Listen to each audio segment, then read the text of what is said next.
નમસ્તે વિદ્યાર્થી મિત્રો, હાર્દિક સર એકેડમી યુટ્યુબ ચેનલમાં આપ સૌનું ખૂબ ખૂબ સ્વાગત છે। આજનો જે વિડીયો લેક્ચર છે એમાં આપણે ચર્ચા કરીશું 26મી માર્ચના તમામ અગત્યના કરંટ અફેર। વિડીયો શરૂ કરું એ પહેલા આપણી એન્ડ્રોઇડ એપ્લિકેશન ડાઉનલોડ કરી શકો છો। પ્લે સ્ટોરમાં સર્ચ કરશો હાર્દિક સર એકેડમી તો પણ મળી જશે। આ નંબર ઉપર છે, વોટ્સએપ મેસેજ કરશો તો પણ તમને લિંક મળી જશે અને બાકી તમે છે ઓકે ડિસ્ક્રિપ્શનમાંથી પણ આપણી એપ્લિકેશન ડાઉનલોડ કરી શકો છો। શરૂ કરીએ આજના 26મી માર્ચના તમામ અગત્યના કરંટ અફેર। સૌથી પહેલો ક્વેશ્ચન, હાલમાં ચર્ચામાં રહેલ મિનેન્જાઇટિસ નામનો રોગ છે એ કયા દેશમાં નોંધાયો છે? મિનેન્જાઇટિસ નામના રોગના લક્ષણો છે યુકેમાં મળ્યા છે અને ખૂબ તીવ્ર ફેલાવો છે। ત્યાં સરકારે પણ થોડા ઘણા એક્શનો લીધા છે। આન્સર આવશે યુકે। તો યુકે છે, કેન્ટ નામનો વિસ્તાર છે, ત્યાં મેનિન્જાઇટિસના ફેલાવાના કારણે આરોગ્ય એલર્ટ જાહેર કરવામાં આવી હતી। યુકે હેલ્થ સિક્યોરિટી એજન્સી દ્વારા આ આરોગ્ય એલર્ટ છે એ જાહેર કરાઈ હતી। કેન્ટ યુનિવર્સિટીમાં પણ લગભગ 5000 વિદ્યાર્થીઓ છે એના માટે તાત્કાલિક રસીકરણ અભિયાન શરૂ કરવામાં આવેલું હતું। આ મેનેજાઇટિસનું ફેલાવો છે એ કેન્ટબરીના નાઇટ ક્લબ સાથે જોડાયેલું છે એવું પણ માનવામાં આવે છે। ત્યાંનું કેન્ટબરીના નાઇટ ક્લબ છે એની સાથે પણ આનું થોડું ઘણું કનેક્શન હોઈ શકે એવું અત્યારે સામે આવ્યું છે। ઓકે, બાકી આ ઘટનામાં 21 વર્ષીય યુનિવર્સિટી વિદ્યાર્થી અને એક સ્કૂલી વિદ્યાર્થી છે એનું મૃત્યુ નોંધાયું છે। અત્યાર સુધીમાં 2 મૃત્યુ નોંધાયા છે અને બાકી વાત કરીએ તો આ પ્રકોપમાં કુલ પુષ્ટિ છે એના સ્નિગ્ધ કેસોની સંખ્યા 20 સુધી પહોંચી છે। એટલે કેસોની પણ નોંધણી થાય છે, અત્યારે મોનિટરિંગ થાય છે, બરાબર। મેનેન્જાઇટિસ છે મગજ અને રીઢની હડ્ડી છે એને ગંભીર સંક્રમણ છે। ઓકે, તો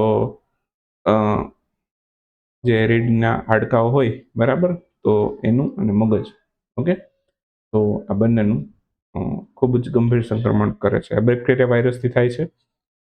ખૂબ ભારે તાવ આવે આનાથી, માથું ભારે થઈ જાય, માથાનો દુખાવો થાય, ગળામાં કકડામણ થાય, તો આવા બધા એના મેનિન્જાઇટિસના મુખ્ય લક્ષણો છે। અત્યાર સુધી 2 મૃત્યુ નોંધાયા છે, 20 જેટલા સંક્રમણ નોંધાયા છે, બરાબર। હવે આગળ કેટલું ફેલાય પછીની વસ્તુ છે, પણ અત્યારે એટલું છે।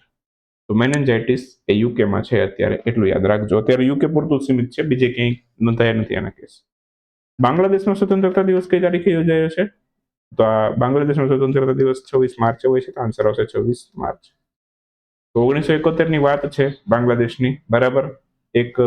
પહેલા એક જ દેશ હતો પાકિસ્તાન, એમાં પાકિસ્તાનમાંથી 2 ભાગલા થઈ ગયા, એક બાંગ્લાદેશ એક પાકિસ્તાન, બરાબર। તો બાંગ્લાદેશનો સ્વતંત્રતા દિવસ છે 26 માર્ચે ઉજવાય છે। 55મો સ્વતંત્રતા દિવસ છે 26 માર્ચ 1971ના રોજ પાકિસ્તાનમાંથી અલગ થઈ અને બાંગ્લાદેશનું જન્મ થયો। ઓકે, બાંગ્લાદેશ વચ્ચે મૈત્રી સેતુ બ્રિજ છે એનું પણ નિર્માણ થયું ભારત બાંગ્લાદેશ વચ્ચે। ત્રિપુરા રાજ્યને બાંગ્લાદેશ સાથે જોડે છે। કાલી પૂજા ઉત્સવ જે છે, બરાબર, તો એ પણ બાંગ્લાદેશમાં ઉજવાય છે। અપરાધ મુક્ત સીમા સહયોગ પર ચર્ચા એ પણ ભારત બાંગ્લાદેશ વચ્ચે થયેલી છે। અને બાંગ્લાદેશમાં અત્યારે નવા પ્રધાનમંત્રી આવ્યા છે, એમનું નામ શું છે? તારિક રહેમાન। એમને પણ યાદ રાખજો, એ અહીં લખ્યું નથી પણ તમને મોઢે કહી દઉં છું। બાકી 2024નું અંડર-19 એશિયા કપ હતું, એમાં પણ બાંગ્લાદેશ વિજેતા હતું। ક્લિયર? ચલો આટલું યાદ રાખશું, ચાલશે। સ્ટોકહોમ વોટર પ્રાઇઝ 2026થી કોને સન્માનિત કર્યું છે? સ્ટોકહોમ વોટર પ્રાઇઝ હાલમાં જ મળ્યો છે અને કાવે માદાનીને મળ્યો છે। આ ઈરાનના છે, ભૂતપૂર્વ ફોર્મર ઈરાનના વાઇસ ડેપ્યુટી પ્રેસિડેન્ટ હતા એ, બરાબર। તો કાવે માદાની, બરાબર, એમને આ સ્ટોકહોમ વોટર પ્રાઇઝ મળ્યો છે। સૌથી આ પુરસ્કાર મેળવનાર સૌથી યુવા વ્યક્તિ છે, એ પણ યાદ રાખજો, અને ઈરાનના પૂર્વ ડેપ્યુટી વાઇસ પ્રેસિડેન્ટ પણ છે। સ્ટોકહોમ વોટર પ્રાઇઝ છે વિશ્વના સૌથી પ્રતિષ્ઠિત પાણી સંબંધિત પુરસ્કારમાંથી એક છે। 1991થી દર વર્ષે આ પુરસ્કાર અપાય છે। સ્ટોકહોમ વોટર ફાઉન્ડેશન આ પુરસ્કાર આપે છે। આના સાથે કોણ સહયોગ કરે છે? Royal Swedish Academy of Science, એ આને સહયોગ પૂરો પાડે છે। બાકી આ એવોર્ડ છે એ વ્યક્તિ અથવા સંસ્થાને મળે છે, અત્યારે વ્યક્તિને આપ્યો છે। અને વોટરમેન ઓફ ઇન્ડિયા એ પણ યાદ રાખી લો, આની સાથે સાથે રાજેન્દ્ર સિંહ આપણા વોટરમેન ઓફ ઇન્ડિયા છે। ડિએગો ગાર્સિયા ટાપુ ચર્ચાનો વિષય બન્યો, તો કયા દેશમાં આવેલો છે? એકચ્યુઅલમાં કયા દેશમાં આવેલો છે એવું નહોતું કહેવાનું, કયા દેશે હાલમાં હુમલો કર્યો છે એવું, બરાબર। ક્વેશ્ચન થોડોક સુધાર દેજો। ચર્ચાનો વિષય હતો આ દેશ ઉપર હાલમાં કોણે હુમલો કર્યો છે, બરાબર, કયા દેશે હુમલો કર્યો છે? ક્લિયર? તો હાલમાં જ ઈરાને અહીંયા મિસાઇલો છોડી હતી, તો આન્સર આવશે ઓપ્શન એ, ઈરાન। ના, એક જ મિનિટ। ડિએગો ગાર્સિયા ટાપુ.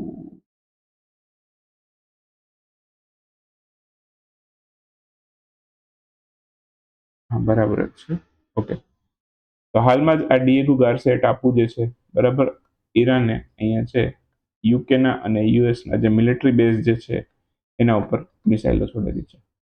ડિએગો ગાર્સિયા જે ટાપુ છે, બરાબર, તે હિન્દ મહાસાગરમાં આવેલો એક કોરલ અટોલ છે, એક દ્વીપીય દેશ છે, બરાબર, અને ટૂંકમાં એક દ્વીપ છે આખો, અને ચાગોસ દ્વીપ સમૂહ છે એનો આ સૌથી મોટો દક્ષિણમાં આવેલો ટાપુ છે. ટૂંકમાં ચાગોસ દ્વીપ સમૂહનું તો નામ તમે કદાચ સાંભળેલું જ હશે. તો ચાગોસ દ્વીપ સમૂહનો આ સૌથી મોટો દ્વીપ છે. Clear? બીજી વાત કરીએ ડિએગો ગાર્સિયાની, તો આ બ્રિટિશ ઇન્ડિયન ઓશિયન ટેરિટરી છે એનો એક ભાગ છે. બ્રિટિશ ઇન્ડિયન ઓશિયન ટેરિટરી જે છે, બરાબર, એના ટોટલ જમીન ક્ષેત્ર છે ને એમાં ડિએગો ગાર્સિયા સૌથી મોટો ભાગ છે. ઓકે, તો આ ટાપુની શોધ કોણે કરી હતી? 16મી સદીમાં થઈ હતી. 16મી સદીમાં ટાપુની શોધ થઈ હતી, પોર્ટુગીઝોએ આની શોધ કરી હતી. ઓકે, તો પૂછી શકે ડિએગો ગાર્સિયા ટાપુ ચર્ચામાં તો કયા લોકોએ શોધ કરી? તો પોર્ટુગીઝોએ કરી હતી. ઇતિહાસમાં ડિએગો ગાર્સિયા ટાપુ છે લાંબા સમય સુધી મોરેશિયસ સાથે સંકળાયેલો. મોરેશિયસનો ભાગ હતો. 65માં છે, બરાબર, એ મોરેશિયસમાંથી અલગ થઈ, બરાબર, અને બ્રિટિશ ઇન્ડિયા ઓશિયન ટેરિટરી છે એનો ભાગ બની. અને પછી 1966માં યુનાઇટેડ કિંગડમ છે, ઓકે, એણે અમેરિકાને ત્યાં એક સૈન્ય બેઝ બનાવવા માટે લીઝ ઉપર આપ્યો, મતલબ કે ભાડે આપ્યો. ઓકે, એ ભાડે અમેરિકા લઈ લીધો, બરાબર. એ દરમિયાન ત્યાંના જે મૂળ રહેવાસી હતા એને જબરદસ્તી હટાવ્યા કે ભાઈ અહીંયા અમારે ટાપુમાં પેલું કરવું છે, તો ત્યાંના જે પણ કઈ રહેણાંક કરતા હોય ટાપુની અંદર, જે પણ કઈ આદિવાસી કે વસ્તી કે જે પણ કઈ હોય, તો એ બધા છે એને જબરદસ્તી ત્યાંથી હટાવ્યા, અને પરિણામે અત્યારે યુએસનો અને યુકેનો ત્યાં મિલિટરી બેઝ તરીકે ઓળખાય છે. ઓકે, તો આ આખું એની હિસ્ટ્રી હતી ડિએગો ગાર્સિયા ટાપુની. ચાગોસ દ્વીપ સમૂહનો સૌથી મોટો ભાગ છે. બીજી વાત, 2019માં યુએન છે જનરલ એસેમ્બલી, એણે યુકેને ચાગોસ દ્વીપ સમૂહ છે મોરેશિયસને પરત કરવા માટે પણ અપીલ કરી હતી, બરાબર, પણ એ વસ્તુ અલગ છે, હજી સુધી થયો નથી. લિપુલેક પાસ મારફતે ભારત ચીન વચ્ચેનો જે ક્રોસ બોર્ડર વેપાર છે ફરીથી શરૂ કરવાનો નિર્ણય કરવામાં આવ્યો છે. આ પાસ છે કયા રાજ્યમાં આવેલો છે? લિપુલેક પાસની વાત કરીએ તો આ ઉત્તરાખંડ રાજ્યની અંદર આવેલો છે. ઓપ્શન સી આપણો આન્સર થશે. હાલમાં જ લિપુલેક પાસ ભારત ચીન વચ્ચેનો ક્રોસ બોર્ડર વેપાર છે ફરીથી શરૂ કરવા માટે નિર્ણય લેવાયો છે. ઉત્તરાખંડના પિથોરાગઢ જિલ્લાની અંદર લિપુલેક પાસ આવેલો છે. આ જે પાસ છે, બરાબર, ભારત, નેપાળ, ચીન એના ત્રિજંક્શનની નજીક આવેલો છે, અને લિપુલેક પાસ જે છે એ ભારતને ચીનને તિબ્બત સાથે જોડે છે. આ તેની ઊંચાઈ કેટલી છે? ટોટલ આ 5354 મીટરની ઊંચાઈએ આવેલો છે. લિપુલેક પાસની વાત કરીએ તો 1992માં ભારત ચીન વચ્ચે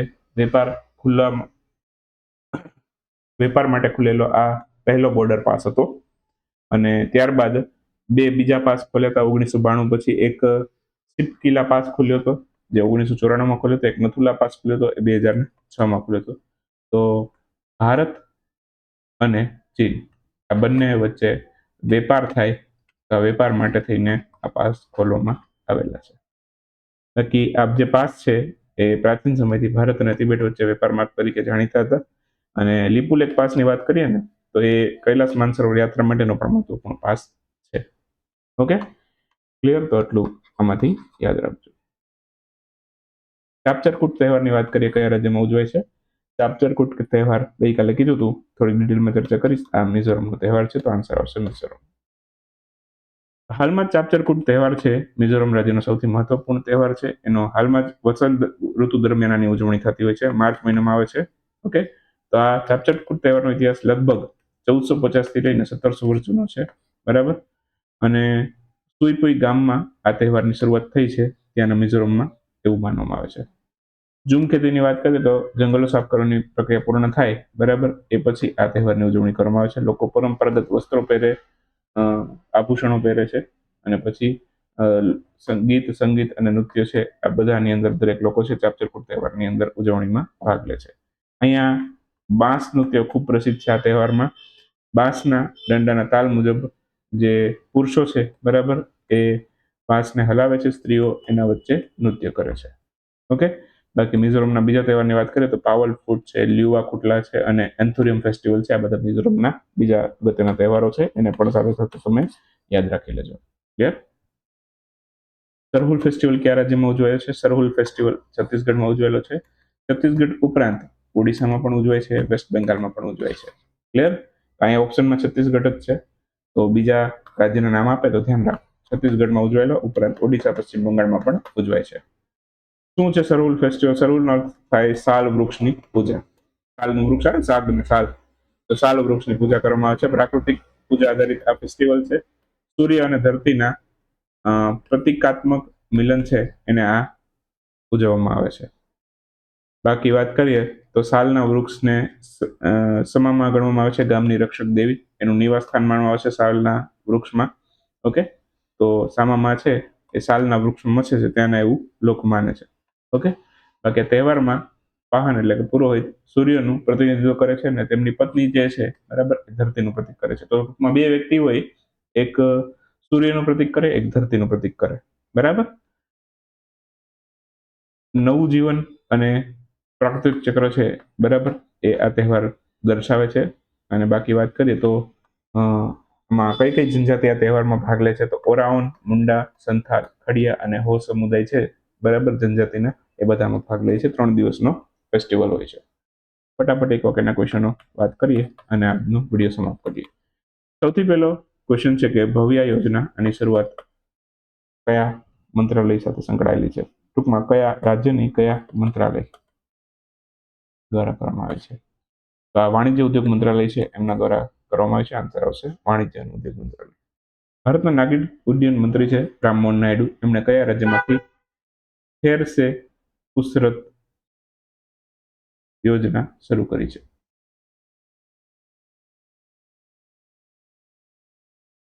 ખેર સે ફુરસત.